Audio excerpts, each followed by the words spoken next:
Hello everyone. For as long as there have been large businesses, these businesses have tried to gain unprecedented power in their respective markets. Many of these companies will resort to underhanded methods, often cooperating with other large businesses to pull more money from the consumer. Today we're going to be learning a little bit about the history of monopolies and trusts in the United States, as well as the legal issues associated with these practices. The United States has gone from having 10 large airlines back in 2000 to just 4 today.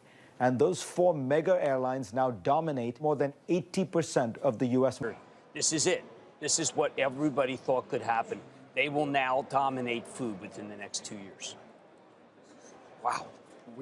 Just yesterday, we're reading a piece. Monsanto affects farming communities everywhere. I mean, in the United States, they're known for suing small farmers. What this says is that Amazon wants to do for food, which they've struggled with, what they did for every other part of retail.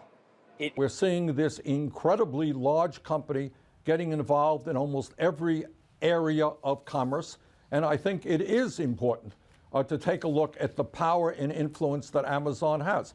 In July, the European Commission fined Google a record-breaking $5 billion for violating EU antitrust rules.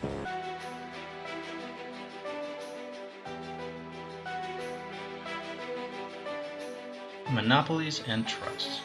A monopoly can be defined as a company and its product offerings dominate a sector or industry. This basically means that a company will seek to take over an entire market for themselves. These methods are often used by companies to raise the prices of goods when the consumers have no alternative and must buy from the monopolistic company. One of the most significant causes of monopolies is within markets that have a high price to enter into the market, as well as markets with a high level of scarcity. These often include natural resources such as coal and oil, as well as markets with a limited number of contracts such as railroads and bridges. There have been many companies accused of these practices throughout history. Some are even still accused of doing the same things today. Possibly the first example of a court ruling regarding monopolies was the case of Charles River Bridge versus Warren Bridge.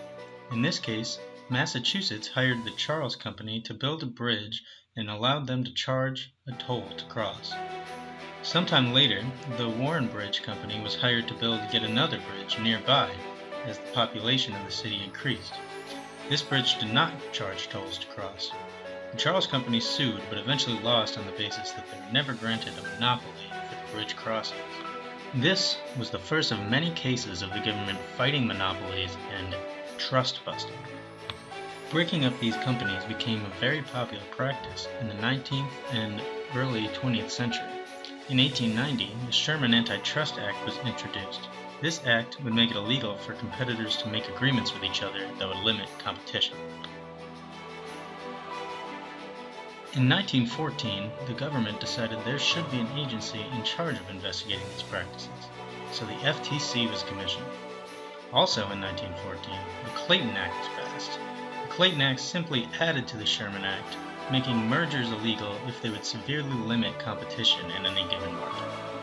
After these acts were passed, the days of fighting monopolies seemed to be over, but today we see many of the same signs happening again all over the country.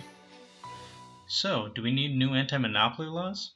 A better question may be, will we ever get them? As the government continues to turn a blind eye to recurring history, it is the responsibility of all of us to call out these bad practices when we see them.